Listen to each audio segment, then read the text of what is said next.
और आगे बढ़ेंगे खबरों में। आज एक बार फिर एक और मासूम हैवानियत का शिकार हो गई।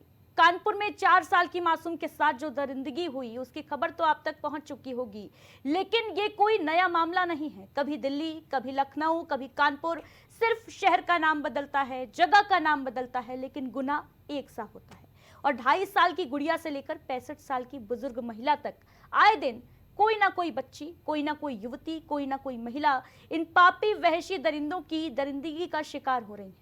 देखिए कानपुर में महिलाओं के साथ बढ़ते क्राइम के ग्राफ पर यह खास रिपोर्ट। उद्योग नगरी कहे जाने वाला कानपुर अब अपराधों का उद्योग बन गया है, क्योंकि आए दिन छोटी मोटी घटनाएं तो होती रहती हैं, लेकिन कुछ ऐसी घटनाएं हैं जिसको घटना का नाम नहीं दे सकते हैं, बल्कि इसको कह सकते हैं मानसिक रूप से विक्षिप्त अपराधी जन्म ले रहे हैं। इस बात को कहने का उदाहरण ये नहीं है कि किसी एक पर आरोप लगाया जा रहा हो, क्योंकि आए दिन जो वारदात सुनने और देखने को मिल रहे हैं उससे इस बात का साफ उदाहरण मिल रहा है कि जो अपराधी है वो मानसिक रूप से अधिक बीमार है।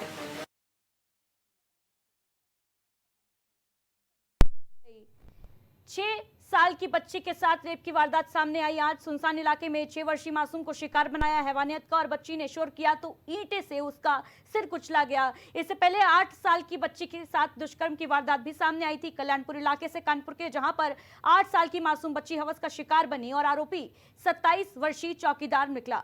वहीं तीसरी खबर आपको बता रहे हैं, जहां ताइक्वांडो खिलाड़ी के साथ सामूहिक दुष्कर्म का मामला सामने आया था। बाबा संत पुजारी जो भगवान के सेवक होते हैं उन्हीं में से एक ने 30 साल की युवती को अपनी हवस का शिकार बनाया था आपसे कुछ ही दिन पहले। वहीं किसान की बेटी के साथ सामूहिक दुष्कर्म का मामला भी कानपुर से सामने आया था। साल 2024 का यह मामला, जहां अन्नदाता कहे जाने वाले किसान की बेटी को 4 हैवानों ने अपनी हवस का शिकार बनाया।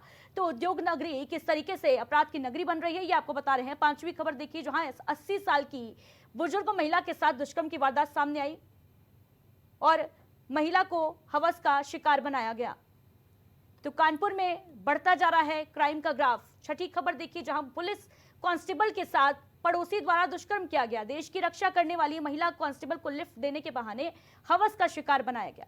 और 7वीं खबर देखिए, जहां पर 24 साल की BAMS की छात्रा को युवक शिकार बनाने की कोशिश की और ना मानने पर एसिड से जलाने की धमकी दी। तो लगातार सुनने के बाद आप सोच रहे होंगे कि आखिरकार किसी एक द्वारा किए गए अपराध में सबको क्यों घेरा जा रहा है, लेकिन अगर देखा जाए तो हकीकत यही है, क्योंकि जिस प्रकार से हर रोज कोई ना कोई वारदात हो रही है, इस बात से ये साबित होता है कि उद्योग नगरी अपराध नगरी बनता जा रहा है।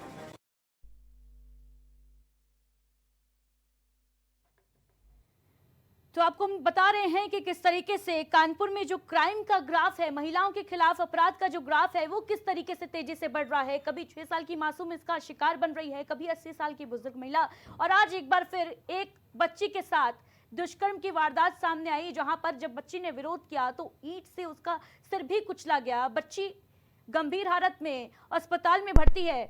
और इस खबर पर अपडेट के साथ हमारे सहयोगी विशाल हमारे साथ जुड़ रहे हैं कानपुर से।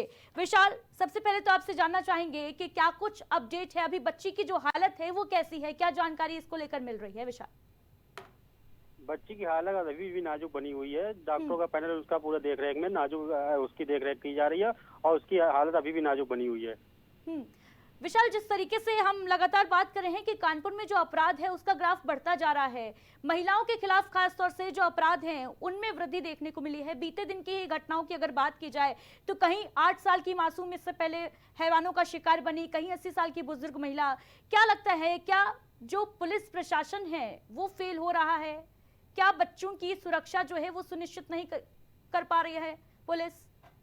एक बात आपको बता दें कि ये योगी सरकार एक तरफ महिला सुरक्षा को लेकर बड़े बड़े सवाल भी करती है और महिला सुरक्षा की बात करती है, लेकिन वही दूसरी तरफ देखिए महिलाओं के साथ घृणित अपराध होते जा रहे हैं और इसका ग्राफ भी बढ़ता जा रहा है। कानपुर में कल 6 साल की बच्ची के साथ इतनी घिनौनी हरकत करने के बाद अपराधी अभी भी पकड़ से बाहर है और फरार है।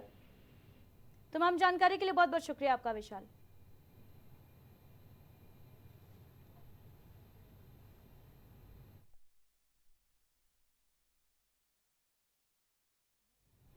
इसी के साथ 4 बजे की 4 बड़ी खबरों में फिलहाल इतना ही। दीजिए इजाजत, नमस्कार।